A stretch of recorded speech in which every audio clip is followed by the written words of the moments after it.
ধর্ষণের ঘটনায় উদ্বেগ বাড়ছে, দ্রুত বিচার ও দৃষ্টান্তমূলক শাস্তির দাবি জোরালো। রুজু হওয়ার পরে মামলা যখন আদালতে আসে, এই দর্শনগুলোকে কোন রকম বন্ধ করা যাবে না, কারণ দেশে একের পর এক ধর্ষণ ঘটনার উদ্বেগ ও ক্ষোভ বাড়ছে। বিভিন্ন মানবিক সংগঠন ও সামাজিক সংগঠন এবং সচেতন নাগরিকরা অভিযোগ করেছেন,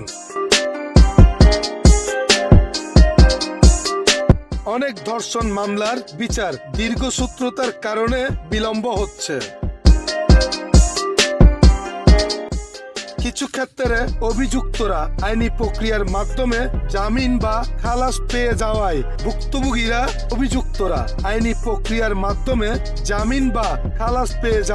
ভুক্তভোগী পরিবার ন্যায্য বিচার থেকে বঞ্চিত হচ্ছে বলে অভিযোগ উঠেছে।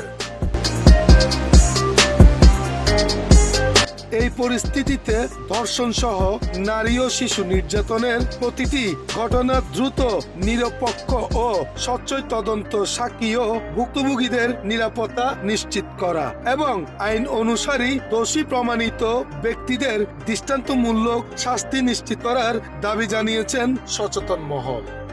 ধন্যবাদ সাংবাদিক ভাইকে।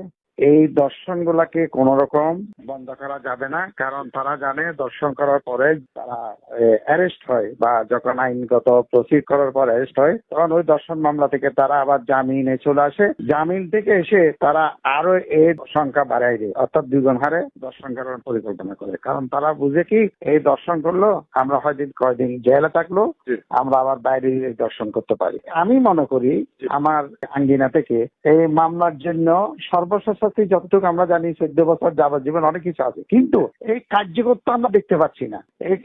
এটা আমি মনে করি যদি 3 মাসের মধ্যে একটা ট্রাইব্যুনাল করে সঙ্গে সঙ্গে যদি জনসমক্ষে এটাকে ওদেরকে ফাঁসি দিত, যারা প্রকৃত দোষী অর্থাৎ যারা দর্শনকারী তাদেরকে ফাঁসি দিত, ফাঁসি দিয়ে যদি এটাকে শেষ করে দিতে পারতো, তাহলে আমার মনে হয় তাহলে গড়হারে এই দর্শনটা অনেক কমে যেতে পারতো। আমাদের সরকারের আরো কঠিন পদক্ষেপ নিয়ে একটা বিশেষ ট্রাইব্যুনাল করে এই মামলাগুলোকে দ্রুত শেষ করতে পারলে আমার মনে হয় অন্তত দর্শন থেকে মানুষ কিছু পাবে বলে আমার। এই যে ধর্ষণকারীদের দৃষ্টান্তমূলক শাস্তি হবে এমনটাই নিয়ে আপনারা একাধিকবার মানববন্ধন করেছেন। বর্তমান চলমান মামলাগুলো রয়েছে যেগুলো প্রমাণিত হয়েছে, এমন মামলাগুলো নিয়ে আপনারা কি বলার থাকতে পারে ভাইয়া? শাস্তিটা নিশ্চিত করতে হবে। আমরা অনেক সময় শুনি একটা মামলা 2000 সালে হলো, 2025-26 এসে শুনতেছি তার মামলার কার্যকর হচ্ছে। তাহলে সেই 25 বছরটা আবার নতুন করে সে এই অকারেন্সের সাথে জড়িত হয়ে যাচ্ছে।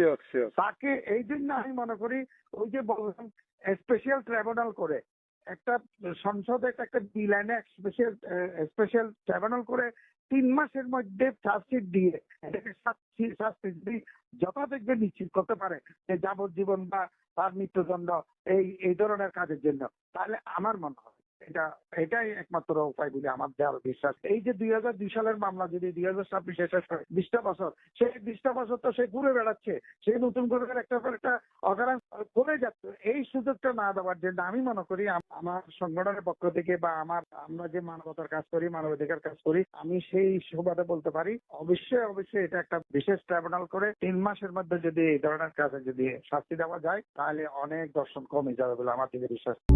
রুজু হওয়ার পরে মামলা যখন আদালতে আসে, তখন দর্শন মামলার যে সমস্ত আলামতের অভাব, বিচার কার্য বিলম্ব হওয়ার কারণে যে প্রথমত রিপোর্ট আসতে দেরি হয়। রিপোর্ট না আসার কারণে সেখানে রিপোর্টের বিষয়ে সেখানে ডিএনএ টেস্টের বিষয় হয়, তারপরে ডিএনএ টেস্টের মেশিন চিটাগং নাই, তারপরে আপনার আলামত, তারপরে আপনার ডাক্তারি পরীক্ষা, ডাক্তারের যে পরীক্ষা এগুলোর রিপোর্ট, তারপরে ওদের প্যাথোলজিক্যাল রিপোর্ট ইত্যাদি রিপোর্ট আসতে দেরি হয়। তারপরে দ্বিতীয় হওয়ার পরে আপনার যখন মামলা অভিযোগ গঠন হয়, অভিযোগ গঠনের পরে সাক্ষী আসতে বিলম্ব হয়, মানে আসামি হাজিরা দিতে থাকে এবং আর বাদী আর কোর্টে আসে না। আর দর্শন মামলার সাক্ষী পাওয়া খুব কঠিন হয়ে পড়ে। আর তাছাড়া আদালতের কিছু বিষয় আছে সেগুলো হচ্ছে প্রসেস ইস্যু করতে দেরি করে এবং প্রসেস সময় মতো ইস্যু করে না, এবং সময় মতো এই প্রসেস ইস্যু করলে ইস্যু যায় না, গেলে আবার পোস্ট অফিসে ওখানে পড়ে থাকে। পোস্ট অফিস থেকে আপনার ওই যে সাক্ষীর কাছে সমন যাচ্ছে অনেক লেট হয়ে যায়, মানে পথে পথে অনেক রকমের বিপদ হয়, যার ধরুন এই ধর্ষণ মামলাগুলোর বিচার কার্য বিলম্বিত হয়। আচ্ছা, বা তাতে না, প্রমাণিত। সেরকম খুবই কম চাই না সেরকম। আচ্ছা, এগুলোর জন্য মূল কথা হচ্ছে যে আমাদের প্রসেসে লিকিং আছে, জি। প্রসেস যদি ঠিকভাবে চলে, যেমন আসামিকে সাক্ষীকে গ্রেফতার করিয়ে আনার নিয়ম আছে আদালত, জি। কিন্তু সাক্ষীকে কোনো দিনে এ পর্যন্ত কয়েক হাজার সাক্ষী হয়ে গেল, একটা দুটা গ্রেফতারের কোনো নিশান পাওয়া যাচ্ছে না। আচ্ছা, আচ্ছা। এগুলো ভাই, তো আছে না। আমার একটা শেষ একটা প্রশ্ন ছিল, সেই প্রশ্নটা হচ্ছে ধর্ষণ মামলার দোষীদের দৃষ্টান্তমূলক শাস্তি নিশ্চিত করতে আর কি কি উদ্যোগ প্রয়োজন বলে মনে করেন? আমি মনে করি যে এই যে আমি যেগুলো বলেছি আপনার, জি। দ্রুত তদন্ত শেষ করা, প্রথম হলো দ্রুত তদন্ত শেষ করা। জি। আর তদন্ত করতে গেলে জি। যে সমস্ত প্রতিবন্ধকতা আছে, জি। এই প্রতিবন্ধকতা দূর করতে হবে। দিদার আলম, এডিটিভি, চট্টগ্রাম।